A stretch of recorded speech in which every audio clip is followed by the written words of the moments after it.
जलालपुर पिरवाला में जमीन पर गिरी हाई वोल्टेज बिजली की तारों से करंट लगने से 20 साला नौजवान जाँ बहक हो गया। मुर्सा का लाश रोड पर रखकर शदीद एहतजाज। मुजाहिरीन की मैप्को सब डिवीजन ऑफिस में घुसकर तोड़फोड़। मुजाहिरीन ने टायर जलाकर मैप्को ऑफिस के सामने मुल्तान रोड ब्लॉक कर दिया।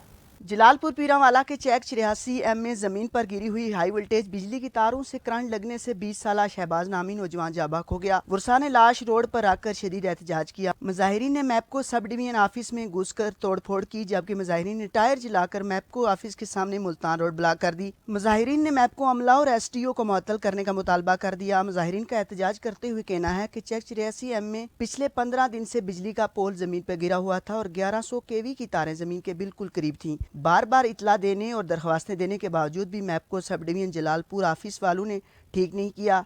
अगर बर वक्त पोल ठीक किया जाता तो आज कीमती जान बच जाती।